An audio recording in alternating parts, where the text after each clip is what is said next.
Hello there. Welcome to another episode of the Crypto Star Wars Fans channel. I am your host, Sean Lee. Now, today I want to talk a little bit about NFT and what it is, what it's not, and what can you do with it. Now, over the last few years, we've certainly seen a lot of mentions about NFT everywhere. Here in Hong Kong, we certainly see NFTs now being advertised even on trams and buses, and everybody's asking, what the hell is it, and what can it actually do? So let's go into some of the basics first and talk about what is NFT. And then, of course, we're going to cover what it's not. So NFT stands for non-fungible token. Now, when something is fungible, like a dollar bill, that means it can be exchanged from one dollar bill to another. Now, assuming it's the same currency, of course. In the case of something that is non-fungible, it is normally a unique assets that cannot be exchanged from one to another.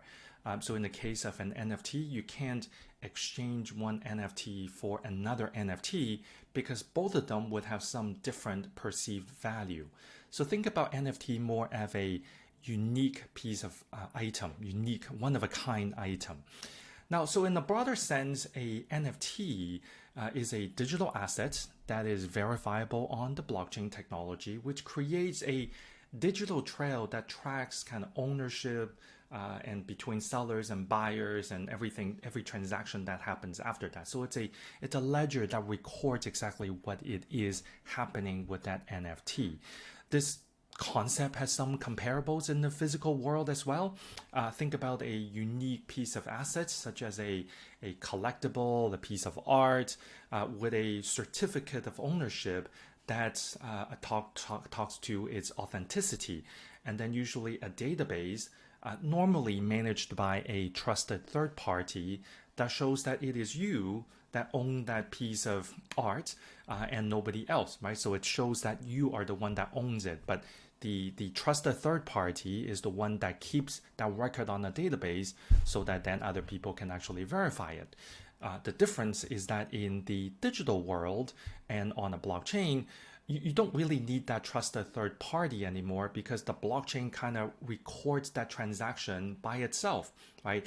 And it tracks the transfer of ownership. And because the blockchain is immutable, there's actually no way to tamper with that record. So in a sense, NFT living on the blockchain is a digital representation of what actually happening in the real world today, but done in a very different way and using technologies that really advances the usage of ownerships and authenticity and also on the transactional aspect also.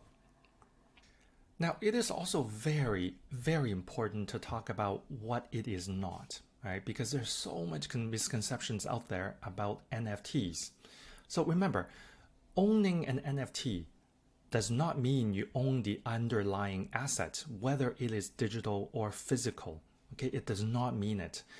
In the case of a digital asset, think about a digital art, right? Digital image.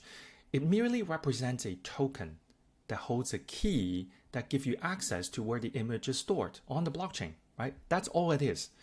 So, and because now, if you're the original or creator and you're the first to put it onto the blockchain, and because the blockchain is immutable, as we talked about before, then that should in some sense represent ownership. It should in some sense represent ownership. And this NFT would then have some perceived value, which can then be put on a marketplace for other interested parties to acquire. Okay, so if that's a digital piece of art and it's the original one and you're the creator and you're the first one to put it on the blockchain, then it kind of represents ownership, right? Not exactly, but it kind of represents it. Now, in the case of a physical asset, think about collectibles, baseball cards, in some cases real estate even. The NFT is most likely just it's just a token that points to some digital representation of a certificate of ownership. Now, that certificate of ownership is usually authenticated by a trusted third party, right? A broker or an auction house or something along those lines. And that token merely points to that certificate. Now, remember though, most jurisdictions in the world actually don't know how to correlate NFT and certificate of ownership. So you don't actually see lots of NFTs that are out there that represent physical assets because it's actually quite difficult to do and it's quite difficult to prove. Now, there are some parties out there that are creating some innovative solutions around it. For example, one of my partners here, a global law firm, has actually created a token issuance platform called Toko that allows the power and the capability of the legal services that the law firm represent, combining that with the technology and the tokenization capabilities, and be able to tie those two things together, thereby the NFT that represents that certificate of ownership can actually be presented in court if it needs to. But those are very rare use cases, and it really requires some very specialized pieces of skills and capability for you to do so. So it is very, very important to think about NFT not as represent the actual piece of asset, because in many cases it doesn't. It represents a token that points you to where the asset is being stored. And again, if it's an original piece of art, and you're the original creator, then in some sense it represents ownership. But it's very important to remember that. So why are everyone talking about NFTs these days? Well, because NFTs have kind of opened up a whole new door for artists and companies and celebrities to monetize their assets. But remember, you have to be talking about the original piece of digital asset here, right? Because otherwise, the whole paradigm doesn't quite actually work. Now, artists are able to create a library of digital assets to market to a new wave of investors and collectors. A famous example is Bebo. The first 5,000 days, that's the name of the art, is basically a collage of images that he has created since dating back to 2007. That entire collage was sold at Christie's for a whopping $63.9 million US. And this whole event basically kicked off the whole NFT craze. People has since sold several other super high value assets since then, and has continued to create new pieces of art, along with other famous artists in the field. Celebrities have also gotten into the craze and creating assets that capitalize on their brand identity. Snoop Dogg partnered with the Harlem Globetrotters to release an NFT sitcom. And there are other examples from Lindsay Lohan, Justin Bieber, Jay Chou, etc. And you see that more and more of that every day. Sporting stars have also jumped into the fray as well. And if you think about it, I think one great example is Stephen Curry from the Golden State Warriors. And he partnered with Under Armour to create digital replicas of the shoe that he wore when he broke his three-point records, right? His three-pointer records. Those replicas actually have some use, and we'll talk about that in a bit. But there are other sporting stars that have kind of done very similar things, Lionel Messi, LeBron James, Serena Williams, and you can Google them. You'll find plenty of other examples in this area. Now, most people, when they hear the term NFT, they automatically think about it as digital art, monkeys and all these animal-themed, pixel arts. But the interesting aspect is the most vibrant area within NFT is actually in the gaming industry. So think about artifacts that gamers are able to collect in block-based games. Right? They're able to collect in block-based games, and these artifacts can be created as NFTs that can be traded. So think about swords and shields and uniforms that these gamers are earning through playing the game, and that's why the term "play to earn," and you hear that quite a bit these days. And these artifacts, these NFTs, can be sold or traded to others. Axie Infinity is a great example of it. So go check it out. So what can you do with these NFTs? We talked about what it is, basic definition. We talked about what it's not, gave some famous examples. So what can you actually do with these NFTs? Well, most NFTs, again, represents the token that points to a key, that points to where that underlying asset is actually being stored on the blockchain. So if that's a original digital art, right, that have some perceived value, then you can certainly take that NFT, put it on the marketplace so that some other investors may want to acquire it. So that's probably the most fundamental and what most people kind of think about immediately when they talk about NFT. Now, interesting to note though is that while Bebo sold his first piece for $63.9 million US, most NFTs actually have value under $300 US.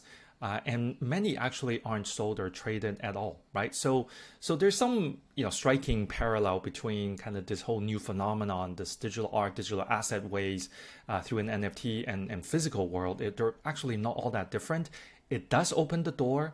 It makes the transferability much easier, but still the underlying piece of assets needs to have some value that other people perceive to be valuable, so that it will actually be able to leverage the underlying capability that actually brings. Now, some NFTs actually have associated smart contracts. We've talked about this before. Smart contract is basically a way where some of those rules, some of those logics are actually coded right into the smart contract rather than relying on a third party to go execute. So when these NFTs that have smart contracts created, some of them actually have royalties being coded right into the smart contract. Now, what does that mean? That means the original creator and the subsequent owners will all be entitled to the royalty if the NFT is acquired for the underlying piece of asset that it represents.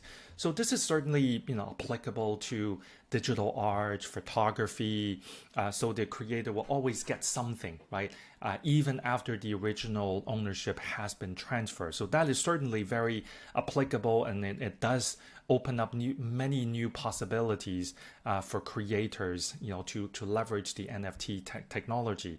I actually did an episode with my good friend Ali, who's a renowned photographer, who's heavily getting into the NFT space and has become quite a spokesperson. So do check out the link below, and in terms of what he's doing on the digital photography side of things. Now, NFTs can also be used, right? So we always think about it as being traded on a marketplace, value being exchanged, but NFT can actually be used. And I think that's actually where the power of it is. Think about the example that I talked about before, right? Stephen Curry partnering with the Under Armour to create the digital replica of the shoes that he used for his record-breaking shots. Those digital replica shoe can actually be worn on avatars in various different metaverses. So there's actually some real usage of it. Now, you might be thinking, okay, you can't wear it in the real life.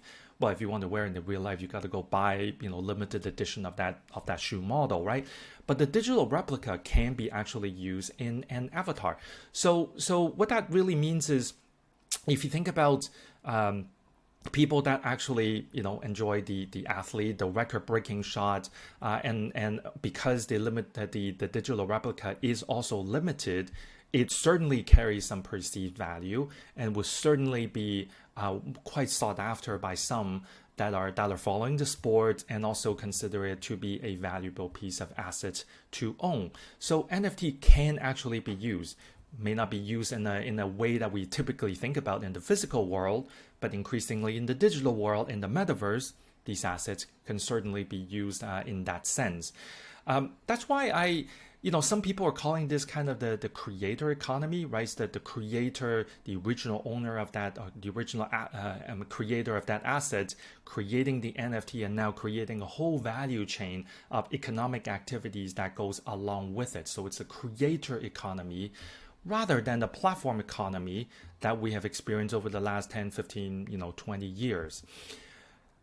I personally like to think about NFT more like an access card or a ticket that gets you access to more physical or digital engagements that may represent some value to the NFT holder, right? Give you access to something. Now, the NFT itself may have some value, right? So think about tickets, right? Some tickets have incredible art on top of it. So the ticket itself may carry some value, but it's the underlying access that tickets give you that may actually carry even more value. So think about things like exclusive memberships, backstage passes, or just simply the right, because you own that NFT, to do the next thing, whatever that next thing is.